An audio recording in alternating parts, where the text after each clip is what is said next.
بسم اللہ الرحمن الرحیم۔ آپ دیکھ رہے ہیں ہمارا یوٹیوب چینل MDM۔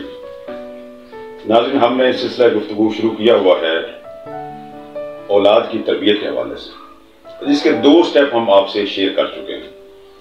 پہلا سٹیپ جو حدیث پیغمبر صلی اللہ علیہ وسلم کے مطابق بچے کی پہلے 7 سال کی عمر کا ہے، اور دوسرا سٹیپ جو ہے وہ بچے کی تربیت میں 8 سے 15 سال تک کا ہے۔ اب سوال یہ ہے کہ ہمیں جو دین جس چیز کے بارے میں آگاہی دے رہا ہے، ہم جس دین کے فالوور ہیں، وہ ہمیں کہہ رہا ہے کہ پہلے 7 سال بچہ جو ہے اس کی حیثیت ایک حکمران کی ہے، ایک بادشاہ کی ہے۔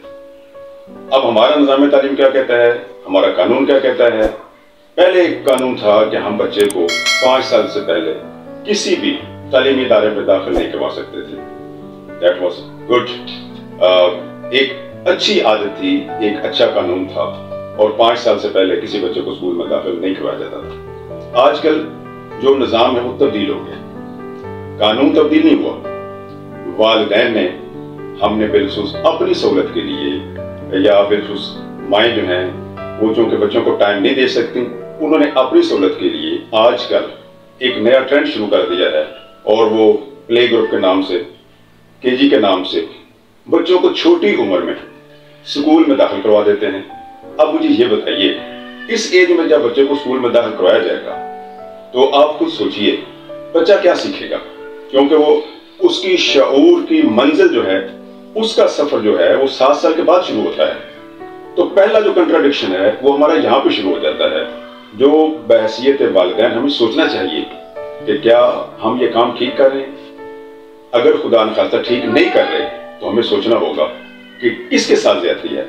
کہیں ہم بچے کا بچپن تو نہیں چھین رہے، اس کے کھیلنے کی عمر جو ہے ہم اس کے ساتھ زیادتی تو نہیں کر رہے؟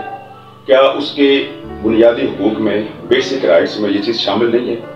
اگر شامل ہے تو ہمیں اس بات کی جلدی کیوں؟ ہم 5 سال کا انتظار کیوں نہیں کرتے؟ کم از کم 5 سال ہے، جبکہ دین کہہ رہا ہے کہ آپ نے 7 سال تک بچے کی تربیت جو ہے وہ اپنے گھر میں کرنی ہے، کیونکہ اس کی حیثیت ایک بادشاہ کی ہے، ایک شہنشاہ کی ہے، ایک حکمران کی ہے۔ وہ کسی کا تابعدار نہیں ہے۔ He is not in a position to obey any order from the parents or any other. So, it is a message for you کہ ہمیں اس چیز کو سمجھنا۔ اب دیکھیں، 5 سال میں اگر ہم نے بچے کو اسکول میں داخل کروا دیا، کسی حد تک پختہ عمر ہوتی ہے، لیکن 7 سال کے بعد اگر ہم داخل کرواتے ہیں یا 5 سال کے بعد داخل کرواتے ہیں تو بچہ اپنے شعور کی منزل کی طرف سفر شروع کر دیتا ہے، اور اس کا فائدہ یہ ہوگا کہ وہ ہر چیز کو پراپر طریقے سے سیکھے گا۔ اب دوسرا سوال جو آپ سے ہم کرنے جا رہے ہیں وہ یہ ہے، آپ نے جس ادارے میں اس کو داخل کروایا ہے، آج کل تو تعلیمی اداروں کی بھرمار ہے، اور تعلیمی نظام بالخصوص ہمارا جو نصاب تعلیم ہے وہ اس قسم کا شو کرایا جا رہا ہے، اس قسم کی مارکیٹنگ کی جا رہی ہے، ہم والدین یہ سمجھتے ہیں کہ وہ سلیبس سب سے بہتر ہے۔ نمبر 1، جس کی سمجھ اسٹوڈنٹ کو تو ہے ہی نہیں، اور بالخصوص جس کی سمجھ والدین کو بھی نہ ہو، کیا یہ نظام تعلیم بہتر ہے؟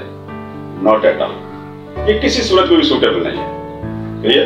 آپ ہمیشہ بچے کو فرام ایزی ٹو ڈیفیکلٹ، ہم نے بچے کو آسانی سے مشکل کی طرف لے کے جانا، اور اگر شروع میں ہی بچے کو مشکل میں ڈال دیں گے، how can he come to the easy? No, یہ طریقہ ٹھیک نہیں ہے۔ ہمیں دیکھنا ہے، مت سوچیں کہ فلاں کا بچہ وہ فلاں اسکول میں پڑھ رہا ہے، ان کا یہ سلیبس ہے۔ نو، بچے کی ایج اور بچے کی سینس اور اپنے شعور کے مطابق آپ یہ ڈیسیژن لیں گے۔ اور پھر دیکھیے، ہم والدین ہونے کے ناطے یہ سوچتے ہیں کہ بچہ جو ہے وہ ہماری بات مانے، ہمارا حکم مانے، جیسا ہم چاہتے ہیں ویسا ہو۔ یہ بھی نہیں ہو سکتا، کیونکہ حضرت علی کرم اللہ وجہہ کا فرمان ہے کہ اپنے بچوں کو اپنے دور کی تعلیم پر مجبور نہ کریں۔ کیوں؟ کہ وہ تمہارے دور میں پیدا نہیں ہوئے۔ تو جب وہ آپ کے دور میں پیدا نہیں ہوئے، آپ کے دور میں روایات اور تھیں، آپ کے دور میں ایجوکیشن سسٹم اور تھا، تو ہم بچوں کو اس لیول کو مجبور نہیں کر سکتے۔ سو ہمیں سوچنا ہوگا کہ کہیں ایسا تو نہیں ہے کہ ہم بچے کے ساتھ کسی قسم کا ایسا رویہ اختیار کریں کہ جس سے بچہ جو ہے اس کی تربیت پہ منفی اثرات مرتب ہوں۔ سو 2 پہلو مد نظر رکھیں، بحیثیت والدہ آپ کی ذمہ داری کیا ہے، اور بحیثیت والد آپ کی ذمہ داری کیا ہے۔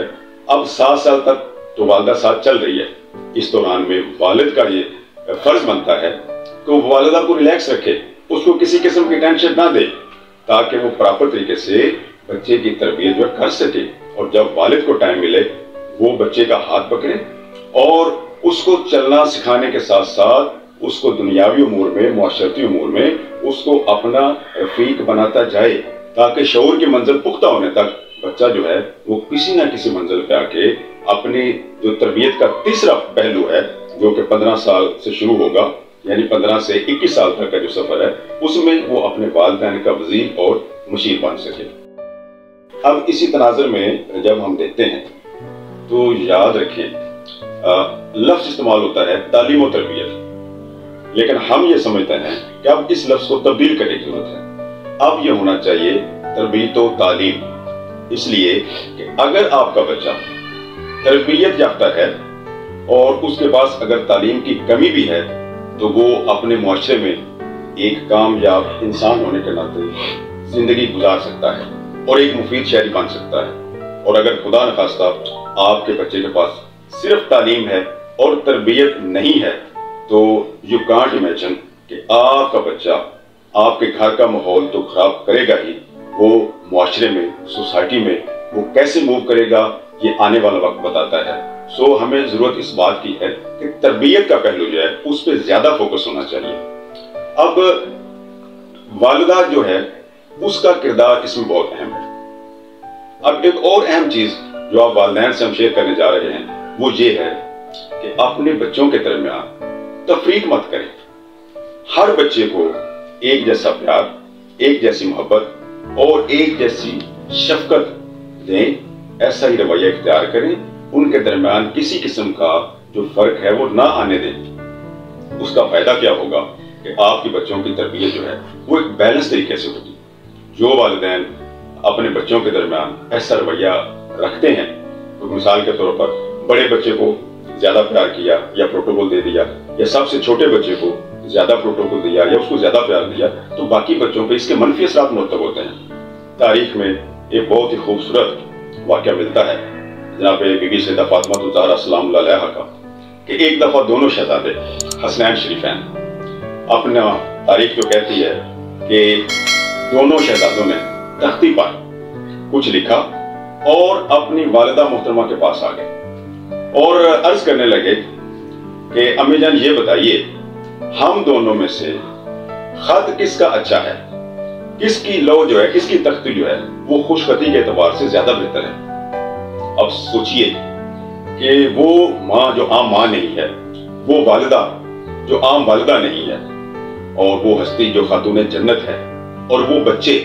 جو سیدہ شباب اہل الجنت ہیں، تو جو جنت کے نوجوانوں کے سردار ہیں۔ کتنا بڑا امتحان ہے، کتنا بڑا مقابلہ ہے، ایک ماں کے لیے کتنا کڑا امتحان ہے۔ ماں نے دونوں کی تختی لی اور دونوں شہزادوں کو پاس بلا کے فرمایا کہ بیٹا آپ دونوں کا خط بہت اچھا ہے۔ اب شہزادے تھے، بچپن کا عالم تھا، فرمانے لگے اما جان نہیں، آپ کو بتانا ہوگا کہ ہم دونوں میں سے خط کس کا اچھا ہے، کون خوش خط لکھتا ہے۔ شہزادی پریشان ہوتی ہیں، اور پھر جس طرح اس گھر کا، ان ہستیوں کا ایک نظام تھا، شہزادی فرماتی ہیں کہ میں اپنے کان کی ایک بالی یا وہ کانٹا جو میں نے پہنا ہوا ہے، یہ میں فضا میں اچھالوں گی اور اس کے جو 7 موتی ہیں یہ میں فضا میں اچھالوں گی۔ اب دیکھیں گے آپ دونوں کی تختی میں سے جس کی تختی پر 4 موتی گر جائیں گے اس کا خط اچھا ہوگا۔ جیسے ہی سیدہ کونین نے سلام اللہ علیہا نے وہ اپنے بالی یا اپنے کانٹوں کے جو موتی تھے فضا میں اچھالے تو فوراً 3 جو موتی تھے وہ دونوں شہزادوں کی تختی پہ گر گئے۔ اب اتنے میں جناب جبرائیل علیہ السلام کو حکم ہوتا ہے، جبرائیل دیکھ آج میری کنیز خاص کا امتحان ہے، دیکھ 3 موتی دونوں شہزادوں کی تختی پر پہنچ چکے ہیں، جلدی کر، اور 4تھا موتی کسی ایک تختی پر گرنے سے پہلے 2 برابر حصوں میں تقسیم کر کے دونوں شہزادوں کی تختی پر آدھا موتی گرا دے، تاکہ ایک ماں جو ہے وہ اپنے امتحان میں کامیاب ہو سکے۔ آج دیکھیے کتنی خوبصورت مثال ہے۔ اللہ رب العزت بھی یہ نہیں چاہتا کہ آپ بچوں کی تربیت میں اور ان کے درمیان کسی قسم کی تفریق کریں اور دونوں کو برابر لے کر چلیں، گویا دونوں وہ شہزادوں کو